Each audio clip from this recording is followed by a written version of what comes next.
अब देखो, अब बताओ क्या कर रहे हैं।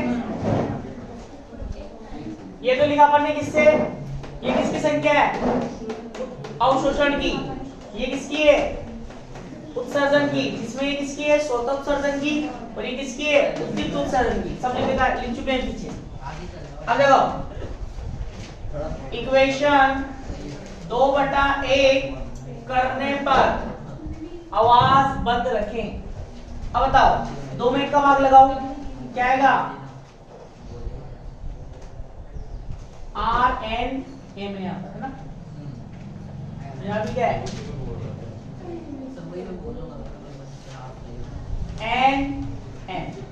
NM NM NM। अब बताओ 2 में 1 का भाग लगा लो R NM है हो गया। यहाँ पे क्यों आएगा, जितने ऊपर जाएंगे उतने नीचे आएंगे। सॉरी पता लगा नहीं लगा मतलब एक लिखा था RNM स्वतः और एक लिखा था RNM उद्दीप्त। क्या याद नहीं क्या तुम्हें, ये क्या था NN ANM। देखो पीछे आगे ये क्या था, ये था NN BNM UNU। तो ये ऊपर से नीचे आने वाले हैं, तो दोनों को जोड़ दिया मैंने, दोनों को जोड़ दिया तो ऊपर से नीचे उतने तो आएंगे जितने नीचे से ऊपर जाएंगे। तो क्या होगा, तो वही तो कर रहा हूँ, तो वही कर दो ना, क्या वही कर दो RML लिख दो ना, RML लिख दो। RML नीचे से ऊपर जाने वाले है ना, मतलब हाँ ये तो नीचे ऊपर है जो है। हाँ फिर और ये नीचे भी तो RML लिख सकते हैं अपना RMN। ये क्या है प्रायिकता में चल रहा है, प्रायिकता में किसमें चल रहा है प्रायिकता में। और भाई यहाँ पर एग्जांपल लिया है जितने ऊपर जा रहा है उतने नीचे आ रहा है। अगर मान लो वर्ण नियम की पालना हो रही है तो जरूर उतने नीचे आएंगे। वैसे प्रायिकता चल रही है तो RMN की कौन जो चल रहा है उस पे चलेंगे, क्यों बचा दिमाग लगे, जिसमें अपन ने दर्शाया वही तो लिखेंगे बबलू। फिर तुम मैं तो लिख दूंगा ये लो, फिर तुम कंफ्यूज हो गए ये मैंने MA लिख दिया, ठीक है। अब तुम्हें कैसे पता चलेगा कि अब ये मान लो तुम्हें कैसे पता चलेगा कि स्वतः उत्सर्जन से कौन सा है अवशोषण से कौन सा है। तुम इसको समझ लोगे स्वतः उत्सर्जन उद्दीप्त उत्सर्जन का, इसको समझ लोगे किसका, तो इसलिए जो चल रहा है वही लिखेंगे, उल्टा पुल्टा क्यों लिखेंगे RNN। संख्या बराबर से मतलब नहीं, इसका मतलब ये M से N में गए, इससे M से कहां गए N में, और इसका मतलब क्या है N से M में, ये संख्या तो बराबर रहेगी जरी, पर ये भी तो पता होना चाहिए कहां से कहां जा रहे हैं। फिर तुम घर से कोचिंग आए तो कोचिंग से घर भी जाओगे, ठीक है। तो बबलू RNM में भाग लगा रहा हूं किसका RMN का, बताओ क्या आएगा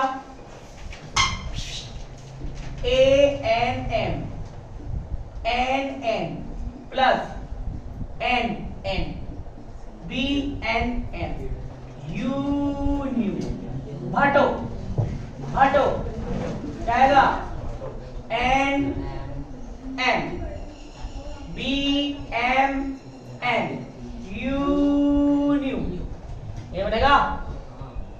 अब बताओ मैं क्या कर रहा हूं बबलू,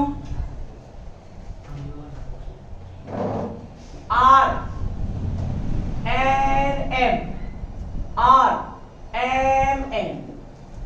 ऊपर से ले रहा हूं कॉमन, क्या कॉमन ले रहा हूं,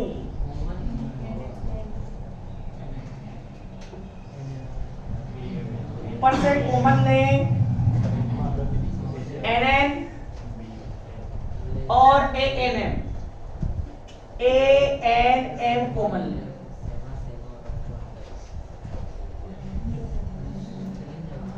तो बताओ क्या बचेगा,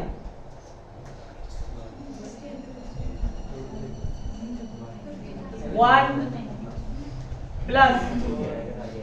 प्लस BNM अपॉन ANM और UNU भाटो, भाटो क्या बनेगा?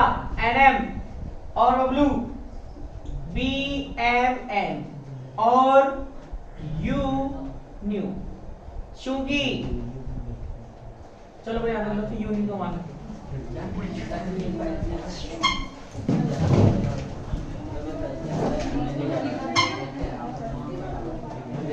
हाँ क्या हो क्या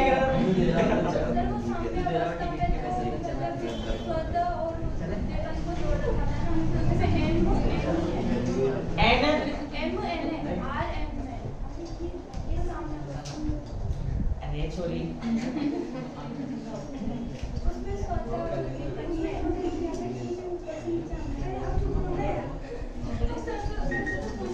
क्या कह रहे हो तुम? वो अलग चीज है, ये अलग चीज है। लिखना है क्या सर? हाँ नहीं सूखना है।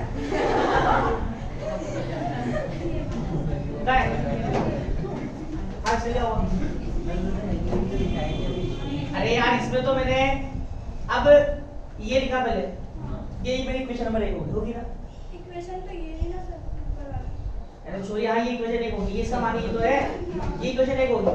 अब ये दोनों जोड़ के लिख दिया मैंने, तो उसको कैसे मैंने RN है, ये मेरी इक्वेशन तो हो गई। यहाँ मैंने बराबर किया था, वहाँ भाग लगा लो। यहाँ मैंने इसको इसमें बराबर कर दिया, यहाँ मैं इसमें इसका भाग लगा। वो अलग कॉन्सेप्ट था, ये अलग है। मैं वहां पर इक्वल करके आगे बात बढ़ाई थी, यहाँ पर अनुपात कर रहे हैं।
लिया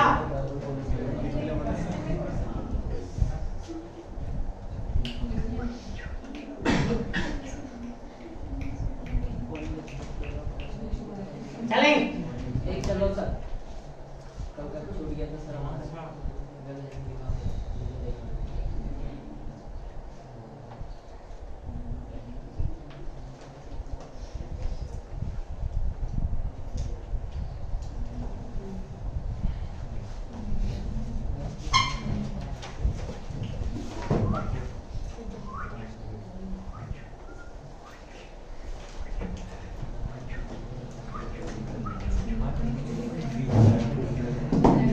अब बताओ, ध्यान देना इसको बबलू मैं क्या लिख सकता हूं? RNM upon RMN। देखना रे, इसको मैं अगर ऐसा ऐसा लिख दूं, NN upon NM, NN upon NM, और अगर मैं इसको ऐसा ऐसा लिख दूं, ANM upon BMN U new plus BMN U new भाटो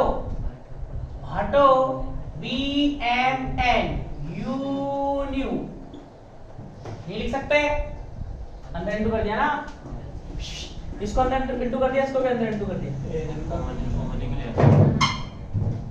तो फिर यूनी को मान रखना पड़ेगा ना, बात तो बराबर ही है, या तो बड़ा कर लो। ठीक है, मैंने क्या किया, या तो यूनी को मान रखो तो स्टेप बढ़ जाएगी, या तो यहीं से जो अपन ने कॉमन लिया, कॉमन ना लेकर अंदर इंटू कर दो, तो कोई बात नहीं, अपन यूनी को मान नहीं रख रहे, अपन सीधा सीधा काट देंगे उसको। कैसे, देखो बताओ, चूंकि सिद्ध करके आ चुके हैं BNM बराबर है किसके, BMN के, सिद्ध किया था ना, तो इससे तो इसकी क्या उड़ जाएंगी, धज्जियां, तब W क्या होगा, RNM अपॉन RMN बराबर क्या बचा, NN अपॉन NM। अब बताओ, ये तो कैंसिल हो जाएगा, कितना बचेगा 1, ये क्या बचेगा W ANN upon BMN U new. अब बताओ लेसर के लिए क्या जरूरी है, लेसर के लिए क्या जरूरी है, ये बड़ा हो या ये बड़ा हो, लेसर के लिए क्या आवश्यक है,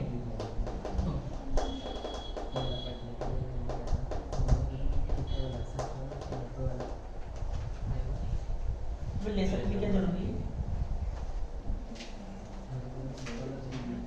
लेसर के प्रति बंध से, बताओ ये क्या है, ये किसको दर्शाता है, ये किसको दर्शा रहा है, स्वतः उत्सर्जन को, अपने आप गिरे, ये अपने आप गिर रहे हैं इलेक्ट्रॉन, यहाँ पर जो लाइट है क्या गिर रही है, अपने आप गिर रहे हैं इलेक्ट्रॉन, तो ये लेजर लाइट निकल रही है, नहीं तो क्या बड़ा होना चाहिए, बड़ा क्या होना चाहिए भाई, दो ही तो बातें चल रही है शुरू, दो बातें होनी चाहिए, या तो ऊपर इलेक्ट्रॉन की संख्या ज्यादा हो, पहली बात तो ये होनी चाहिए, पहली बात तो ये होनी चाहिए, दूसरी बात ये सब एक साथ नीचे गिरने चाहिए।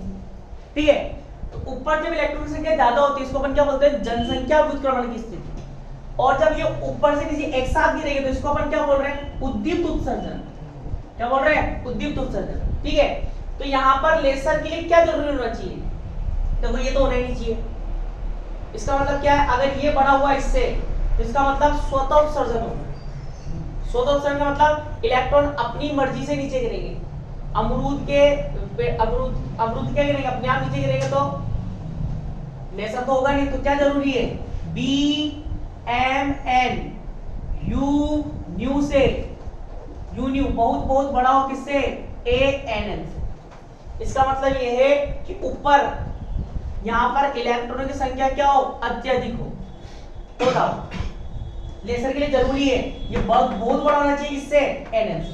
अगर मान लो यहाँ पर BNM आ जाता, मान लो यहाँ पर आ गया BNM आता, तब क्या बड़ा होना चाहिए था, तब भी ये बड़ा होना चाहिए था, ये तो बड़ा होना ही नहीं चाहिए। ठीक है, अगर BNM बड़ा है, अगर BNM आ जाता तो तब भी अपन किसको बड़ा करते हैं, BNM को, इसका मतलब क्या है, उद्दीप्त उत्सर्जन हो रहा है। और अगर यहाँ पर क्या आ गया, MN आ गया, इसका मतलब क्या हो गया, ऊपर संख्या क्या होनी चाहिए, ज्यादा होनी चाहिए, तो दो अपन को दो ही चीज करानी है। ठीक है, तो बताओ ये बहुत बड़ा हो किससे, ANN से, तो बताओ इसका मान एक की तुलना में क्या आएगा, एक की तुलना में क्या आएगा, अरे बोलो क्या आएगा, अत्यल्प। नीचे वाली संख्या बड़ी है, ऊपर वाली क्या है, छोटी है, तो एक की तुलना में इसको क्या कर देंगे, टक लिया, तो क्या बचेगा, NN अपॉन NN, ये लिखो।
आगे लिखो।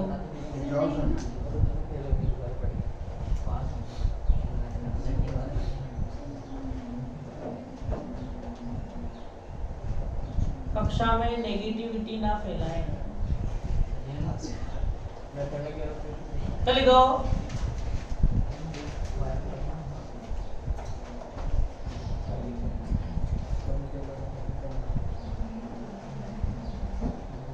लिखिया। लिखो बाह्य विकिरण आपतित करने पर, बाह्य विकिरण आपतित करने पर अवशोषण की तुलना में, अवशोषण की तुलना में उद्दीप्त उत्सर्जन की,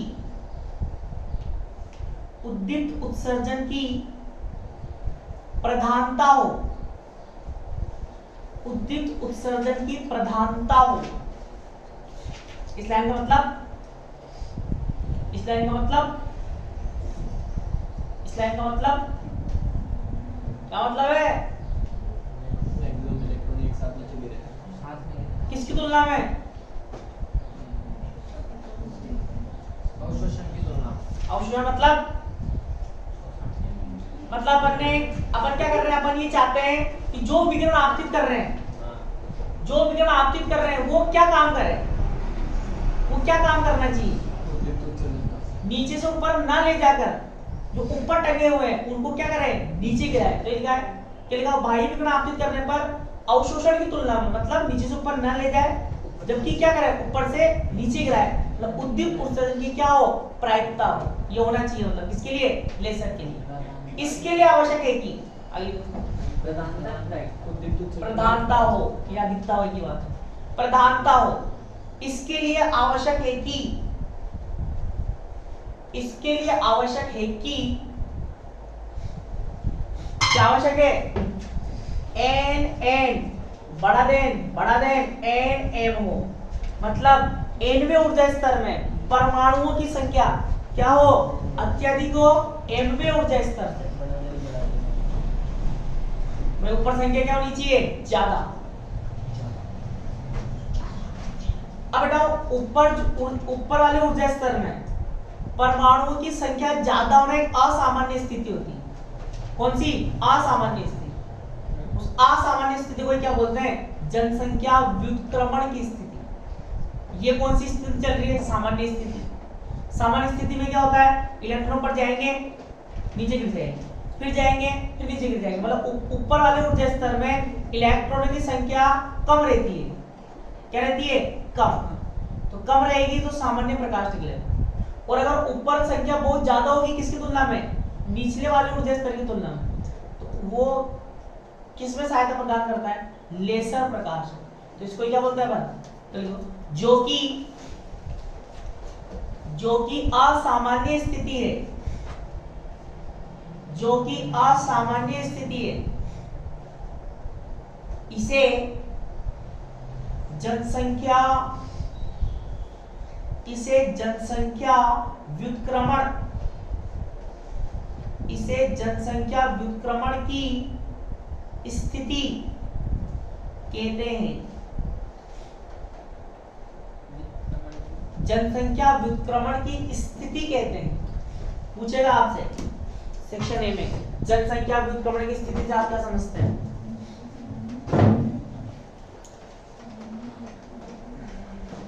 अब बताओ। अब बबलू, ये कौन सी क्वेश्चन आएगी? ये कौन सी क्वेश्चन आएगी? कौन सी आएगी?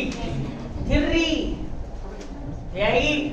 अब बताओ, चूंकि बताओ nn और mn का अनुपात क्या लिख सकता हूं मैं? मैक्सवेल बोल्ट्जमान सांख्यिकी से, मैक्सवेल बोल्ट्जमान सांख्यिकी से क्या लिख सकता हूं? e की पावर माइनस का e अपॉन kt, n है तो en, और ये भी क्या होगा? e की पावर माइनस का e m अपॉन kt। ये n है, en अपॉन kt। तो बताओ, तब इक्वेशन 3 से बबलू क्या आएगा? क्या लिख सकते हैं? या इजी बताओ, ये specially R N M upon R M N, ठीक है। आर एम एन का मान क्या है? N N upon N M, और इनका मान भी क्या होता है? ये है। तब बताओ इसको मैं क्या लिख सकता हूं? N N upon N N, इसको मैं ई की पावर माइनस का ई एन प्लस का ई एम अपॉन के टी लिख सकता हूं, लिख सकते ना बाबू? अब बताओ इसको N N upon N M, इसको मैं क्या लिख सकता हूं? एच न्यू या माइनस का एच न्यू, माइनस का एच न्यू, क्योंकि E N minus E N क्या होता है? H new. तो माइनस से गुणा कर देंगे, क्या आएगा? माइनस का एच न्यू अपॉन के टी। अब बताओ यहां से ई की पावर को इधर भेजें तो क्या बन जाएगा?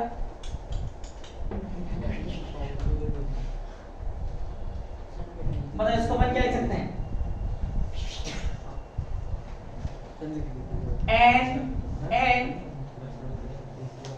या इसको अपन लोग के रूप में N M upon N N,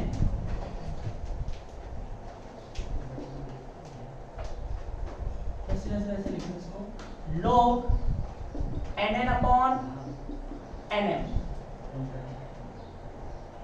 nn upon nm क्या बनेगा इधर? माइनस का h न्यू अपॉन kt, तो t बराबर क्या आएगा? माइनस का h nu upon k log nn upon nm, ये लो।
लिख लिया?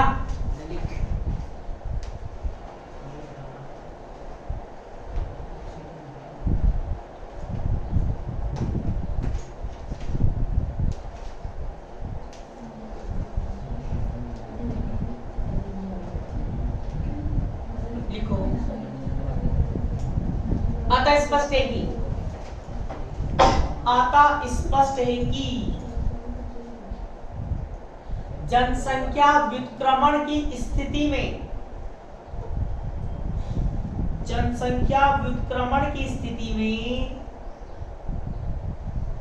परम ताप ऋणात्मक होता है। परम ताप ऋणात्मक होता है, इसलिए इसे ऋणात्मक परम ताप की अवस्था भी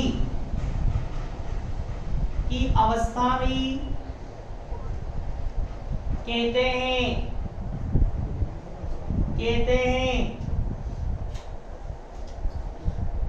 एक छोटा सा क्वेश्चन लिखो, पंपन किसे कहते हैं?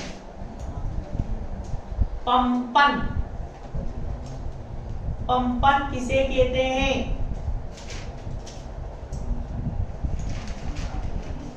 ऋणात्मक परमता। पंपन किसे कहते हैं? इसमें लिखो, जनसंख्या व्युत्क्रमण की स्थिति, जनसंख्या व्युत्क्रमण की स्थिति से मतलब जनसंख्या व्युत्क्रमण की स्थिति से मतलब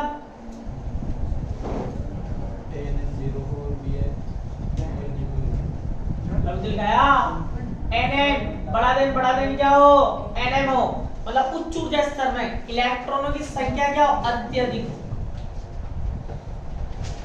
तो लिखो क्या लिखा? जनसंख्या व्युत्क्रमण की स्थिति उत्पन्न करने के लिए निम्न ऊर्जा स्तर से उच्च ऊर्जा स्तर में, निम्न ऊर्जा स्तर से उच्च ऊर्जा स्तर में परमाणुओं को भेजने की विधि, चलो ऊपर चलो भेजने की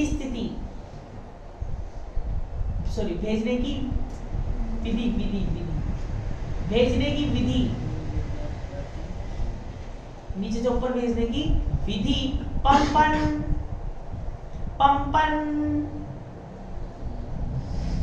कहलाती है।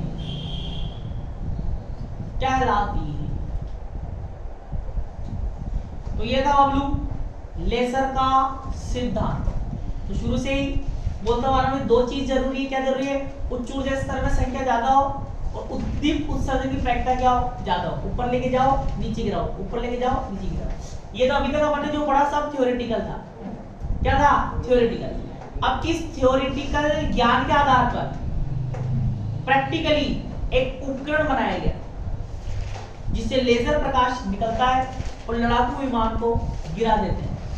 तो आपके सिलेबस में 2 लेसर हैं और 2 में से एक 100% आता ही है फिक्स यूनिट में।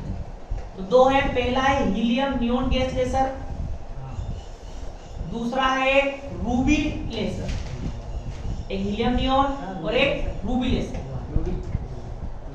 तो लिखो अगला टॉपिक रूबी लेसर, पहले लिखो helium neon gas laser. Helium neon gas laser, helium neon gas laser. इसमें लिखो Bablu helium neon gas laser का निर्माण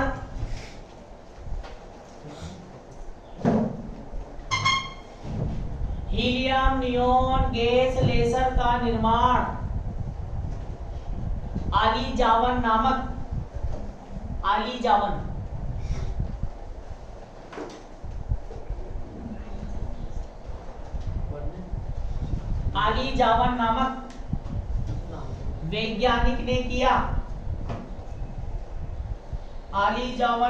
वैज्ञानिक ने किया। अगली लाइन से लिखो ऐसा लेसर प्रकाश स्रोत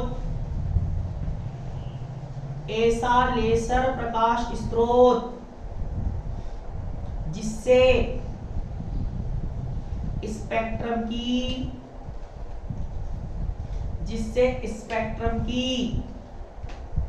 दृश्य क्षेत्र में नियॉन के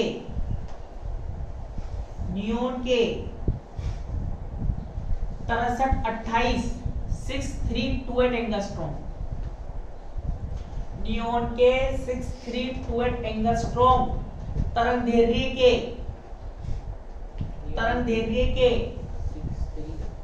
28 एंगस्ट्रॉम तरंग दैर्घ्य के सतत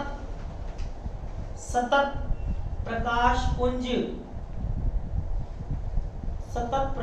पुंज प्राप्त होता है। हीलियम नियॉन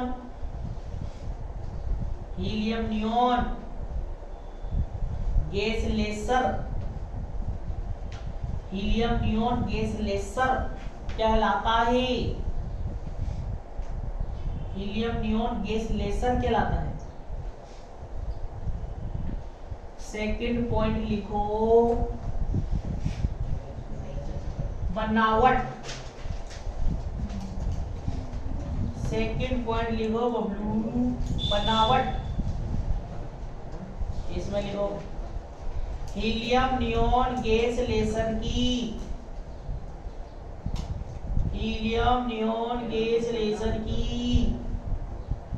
बनावट को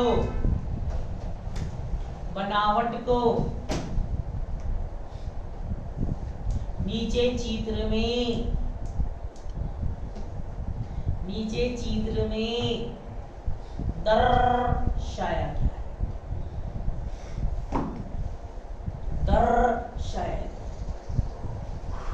जिसको अगली कक्षा में दर्शाएंगे।